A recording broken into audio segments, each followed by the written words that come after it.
नमो नारायण, नमो नारायण। संपूर्ण राष्ट्र को पुनः नमो नारायण। थोड़ा सा मुस्कुराइए।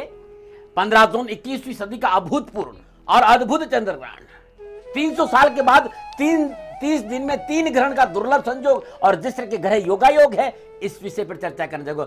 राष्ट्रवासियों, थोड़ी देर मेरे साथ रहिए। 2 जून को सूर्य ग्रहण था, 15 जून को चंद्र ग्रहण और 1 जुलाई को सूर्य ग्रहण। और ये पूर्णिमा विशेष, ये बुधवार कमाल करेगा क्योंकि ज्येष्ठा नक्षत्र वृश्चिक राशि में ग्रहण का स्पर्श है। मूल नक्षत्र धनु राशि में खगराज चंद्र ग्रहण का समापन है। ग्रहण का प्रारंभ बुधवार रात्रि 11:53 पे होगा और ग्रहण पूर्ण रूप से लगेगा 15 जून रात्रि 1:43 पर। खगराज की समाप्ति रात्रि 2:33 पर और ग्रहण की समाप्ति 3:33 तक। यह चंद्र ग्रहण कहां कहां दिखेगा?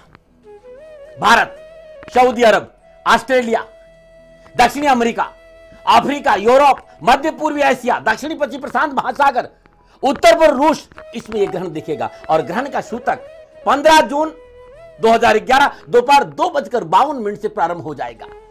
एक बात कहना चाहता हूं, ग्रहण से पूर्व पवित्र जल से स्नान कर मंत्र करना, जाप करना, ध्यान करना अति शुभ रहेगा। और ग्रहण की समाप्ति के बाद पुनः पवित्र जल से स्नान करके हवन करना, यज्ञ करना और दान देना संपूर्ण कष्टों से छुटकारा दिलाएगा। एक बात पुनः याद दिलाना चाहता हूं, 15 जून को सूर्यास्त के पहले जिन वस्तुओं का दान देना है, उन वस्तुओं का संग्रह करके रख लेना चाहिए। हे राशिवासियों, कुंभ लगन में ग्रहण है।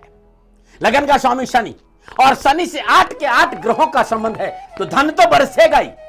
लेकिन मैदानी ज्योतिष के अनुसार जिस तरह के घर योगायत, मंगल और केतु का नवम पंचम योग, सूर्य बुध का चतुर्दशम योग, राहु और चंद्रमा का त्रिएकादश योग और बृहस्पति का षडाष्टक योग, जिस तरह के घर योगा योग है राहु से, मैं एक बात जरूर कहना चाहूंगा। देखिए, पूजा पाठ के अनुसार ग्रहण बहुत अति अनुकूल है, लेकिन मैदानी ज्योतिष के अनुसार ग्रहण अनुकूलता का संकेत नहीं दे रहा है।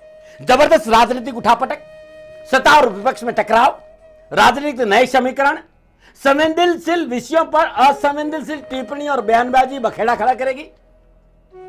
आंधी तूफान का प्रबल प्रकोप और जिस तरह की घटनाएं हैं, मुझे भूकंप और भूस्खलन जैसी घटनाएं भी नजर आ रही। देखिए, मैं प्रजापिता ब्रह्मा नहीं हूं, मेरी गणना है खाली। और हाथ कंगन को आश्री का आप मेरे हमेशा इंडिया टीवी पे देखते, जो मैं कह रहा हूं, जो मैं कहना चाहता हूं 2 मिनट के लिए सुन लीजिए।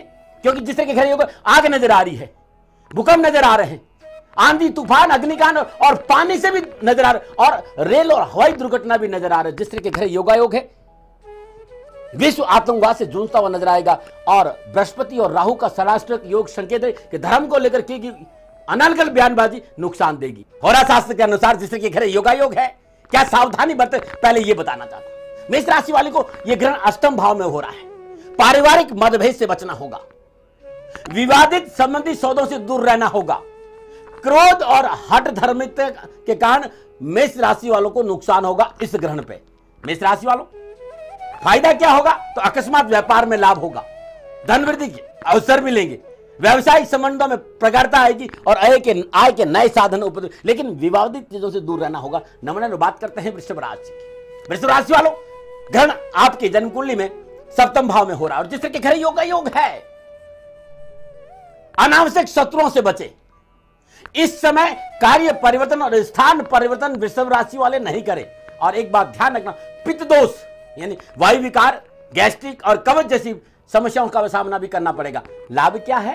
तो बेरोजगारों को रोजगार मिलेगा, सरकार से लाभ मिलेगा, मित्रों का पूर्ण सहयोग प्राप्त होगा और यात्राएं मनोनुकूल रहेगी। नमूना और बात करते हैं मिथुन राशि की। मिथुन राशि वालों को ग्रहण छठे भाव में पड़ रहा है और जिस तरह के घर योगायोग है, किन बातों को सावधानी बरतनी ये बता रहा हूं। मिथुन राशि वालों को बुरे व्यसनों से दूर रहना होगा, बुरे कार्यों, अनैतिक कार्यों से दूर रहना होगा, वो उनके दुखों के कारण बनेंगे। आंखों संबंधी तकलीफ की सावधानी बरतनी होगी और मान सम्मान की प्रति सजग रहे। कोई ऐसा कार्य नहीं करे जिसे मान सम्मान में ठेस पहुंचे। लाभ क्या होगा? तो उन्नति के अवसर मिलेंगे, मनोनुकूल प्रमोशन और स्थान परिवर्तन होगा, मनोअभिलाषाएं पूरी होगी, अनावश्यक बीमारी से पीछा छूटेगा और शत्रु विजय होगी। नमूना बात करते हैं कर्क राशि।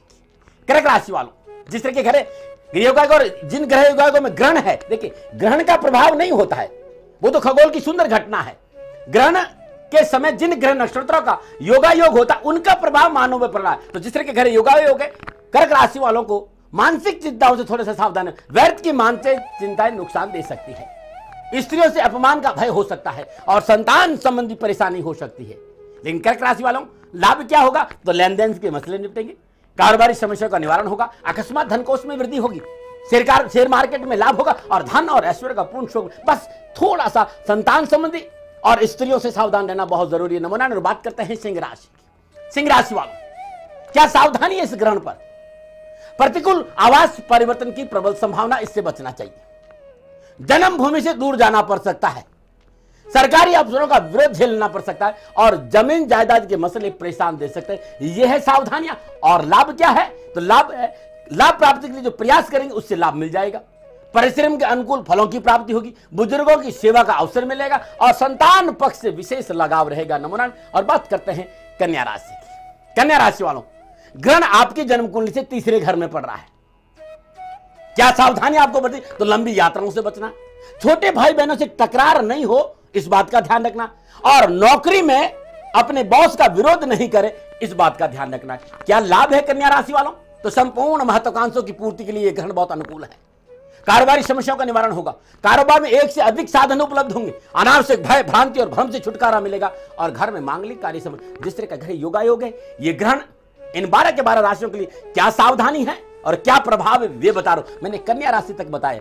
आज आप लोगों से कहना चाहिए थोड़ी देर मेरे साथ रहिए, क्योंकि 30 साल के बाद 30 दिनों में 3 ग्रहण धन की बरसात करेंगे और धन की कैसे बरसात होगी मैं आपको जरूर बताऊंगा। नमूना रहे तो क्योंकि आपके जन्म कुंडली में दूसरे भाव में ग्रहण बन रहा है। अनैतिक कार्य से दूर रहे, दैनिक दिनचर्या नियमित रखे और खान पान की प्रति सावधानी बरते, थोड़ा सा मन पे कंट्रोल रखना। और लाभ क्या आपको होगा? यदि तो आपके घर में सुख शांति रहेगी, नहीं तो हल्की सी चूक नुकसान का कारण बन सकती, परेशानी का सामना करना पड़ सकता है, मानसिक तनाव झेलना पड़ सकता है और बनते हुए कार्य में रुकावट और स्वास्थ्य संबंधी परेशानी का भी सामना करना। तुला राशि वालों के लिए थोड़ा सा समय मध्य में सावधानी बरतें, लेकिन घबराए नहीं, थोड़ी देर में आ रहा हूं हर राशि का उपाय लेके। नमूना बात करते हैं वृश्चिक राशि। वृश्चिक राशि वालों के लिए ग्रहण लगन में पड़ रहा है। क्या सावधानी है? तो मानसिक चिंताओं को हावी नहीं होने दे, निराशाओं से दूर रहे और क्रोध और चिड़चिड़े स्वभाव पर थोड़ी सी नजर रखे तो बहुत अच्छा रहेगा। लाभ क्या मिलेगा? व्यापार में वृद्धि होगी, व्यवसायिक नवीन योजना बनेगी, मनोरंजन लाभ की प्राप्ति होगी, सामाजिक मान सम्मान और स्वीकृति में बढ़ोतरी होगी और अपनों का पूर्ण प्यार मिलेगा। नमोनायण। और बात करते हैं धनुराशि। धनुराशि वालों, ग्रहण आपकी जन्मकुंडली 12वें भाव में। क्या सावधानी? तो विवादित सौदों से बचना होगा, संतान पक्ष को लेकर सावधान रहना होगा और कानून से खिलवाड़ नुकसान दे सकता। लाभ क्या है? तो अनावश्यक खर्चों से मुक्ति मिलेगी, पिछली समस्याओं से छुटकारा मिलेगा और ऋण से छुटकारा मिलेगा। नमूना पुनः एक बार राष्ट्र से माफी मांगते हुए अपनी बात को रखना चाहूंगा, क्योंकि मैं पॉलिटिकल नहीं हूं, राजनीति मेरे लिए गोहत्या का पाप है, लेकिन राष्ट्र के लिए बोलना मेरा धर्म है। 18 साल बाद राहु 18 महीने के लिए मंगल की राशि में आए और मंगल की राशि आक्रामक है और ग्रह जिस तरह के योग इस समय वो 35 साल के बाद ऐसे ग्रह योगायोग बन रहे हैं, हमें सावधानी बरतनी होगी। सम्मानित लोगों को संवेदनशील विषयों पर असंवेदनशील टिप्पणी से बचना होगा, वरना बखेड़ा खड़े होंगे। राजनीतिक उठापटक जबरदस्त है, राजनीतिक नए समीकरण है जिससे कि ग्रह योगायोग है। सरकार से एक बात कहना चाहता हूं, हो सकता हूं मैं गलत हूं, मैं कभी कहता नहीं, लेकिन मैं एक बार युवा वर्ग को थोड़ी सी तवज्जो देनी पड़ेगी, उनकी समस्याओं को देखना पड़ेगा, अन्यथा उठापटक तो है, दुर्घटनाएं है, ये प्राकृतिक दुर्घटनाओं के साथ साथ में ये मानवीय घटनाएं भी नजर आ रही है कि क्योंकि बृहस्पति धर्म का कारक है, राहु ने बृहस्पति से संबंध बनाया और ये सदाष्टक संबंध है और अगस्त तक जबरदस्त राजनीतिक उठापटक मुझे नजर आ रही है। मैं गलत हो सकता हूं, जैसे मैंने कहा कि मुझे पानी से खतरा नजर आ रहा है, मुझे आग से खतरा नजर आ रहा है, भूकंप से, ऐसे ही मुझे संवेदनशील विषयों पर असंवेदनशील टिप्पणियों से, बयानबाजी से बखेड़ा खड़ा करता हुआ नजर आ रहा है। इसलिए वे सभी लोग जो शिखर पुरुष है, मेरी उनसे प्रार्थना, क्योंकि मैं बहुत छोटा सा व्यक्ति हूं, मैं जो कहता हूं राष्ट्रहित में बोलता हूं, आप लोगों से एक निजी स्वार्थ को छोड़कर राष्ट्रहित में सोचना पड़ेगा, अन्यथा आने वाली पीढ़ी माफ नहीं करेगी, क्योंकि जिस तरह के घर योगायोग है, बखेड़े तो नजर आ रहे हैं। नमूना है। मकर राशि की बात करते हैं। मकर राशि वालों, 11वें भाव में ग्रहण और जिस तरह के घर योगायोग है, सावधानियां ये कि जीवन साथी के साथ विश्वासघात नहीं करें, संतान पक्ष में विशेष सावधानी रहें और बुजुर्गों की सलाह नजरअंदाज नहीं करें। मकर राशि वालों, ये 3 काम नहीं करें तो क्या लाभ होगा?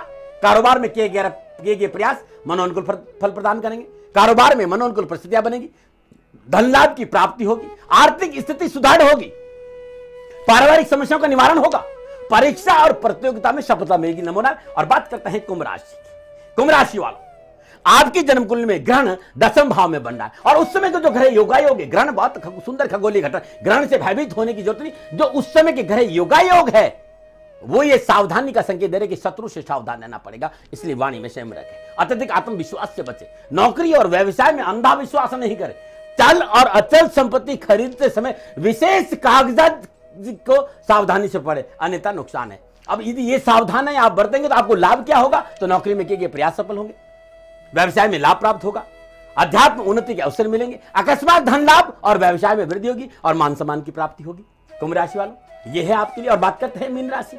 और मीन राशि का स्वामी बृहस्पति, और बृहस्पति का राहु से सलास्त्रिक संबंध, और इस समय चंद्रग्रहण के समय जो ग्रह योगायोग है, मीन राशि वालों को स्वास्थ्य के प्रति सावधानी बरतनी होगी। भाई बहनों को लेकर, उनके संबंधों को लेकर लापरवाही नहीं बरतें।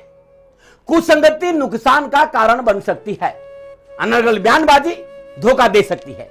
ये सावधानी आप बरतेंगे तो किए गए प्रयासों में आशातीत लाभ की प्राप्ति होगी, पुराने मित्रों से मिलन होगा और उनके सहयोग से धन लाभ भी होगा। ये था 12 की 12 राशियों का क्या सावधानियां हैं और क्या प्रभाव है। और ये प्रभाव और सावधानी आपको www.shanidam.in पे मिल जाए। यदि नक्षत्रों की बात करें तो राहु का ज्यादातर नक्षत्र ग्रहों के साथ में सराष्टक योग है, और ये सराष्टक योग संकेत दे रहा है कि शेयर मार्केट इस समय सांप सीढ़ी का खेल खेलेगा, कब ऊपर जाएगा कब नीचे आएगा, व्यापारी की समझने में बड़ी मार्केट को समझना इसमें बड़ा सांप और सीढ़ी का खेल खेले, और मार्केट में बहुत सावधानी से निवेश करना पड़ेगा क्योंकि ये समय उठापटक का है, क्योंकि शनि से 8 ग्रहों का संबंध है, बृहस्पति का सरासक संबंध, मंगल केतु का नवम पंचम योग, सूर्य बुध का चतुर्दशम योग, राहु चंद्रमा का त्रिएकादशम, जिस तरह के ग्रह योगायोग है, शेयर मार्केट वालों को सावधानी बरतनी होगी इस समय।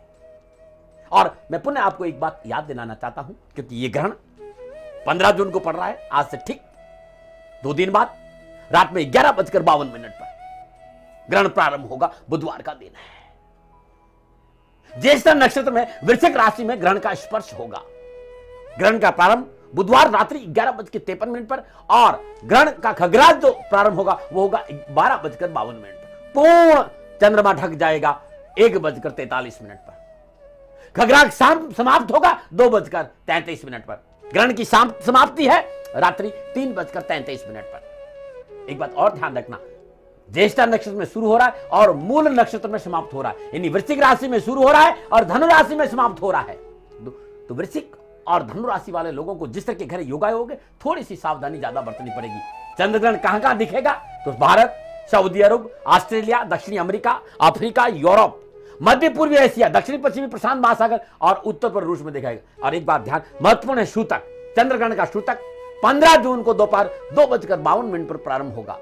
ग्रहण काल में कार्य करने योग्य जो चीजें हैं, ग्रहण से पूर्व जैसे 11:52 से पूर्व, रात्रि 15 तारीख को रात्रि 11:53 से पूर्व पवित्र जल से स्नान करके अपने इष्ट देव का ध्यान करना, मंत्र जाप करना, कीर्तन करना, यज्ञ करना, भागवत करना बहुत शुभ, बहुत अनुकूल माना गया है। ग्रहण की समाप्ति के बाद पुनः पवित्र जल से स्नान करना अति आवश्यक है। किए गए मंत्रों का दशांश हवन, यज्ञ, कंजकों को भोजन, गरीबों को दान, गौशालाओं में चारा, इस तरह के कार्य करना बहुत शुभ माना गया है। क्या दान दें? ग्रहण के दौरान किस मंत्र का जाप करें कि आपको लाभ मिले?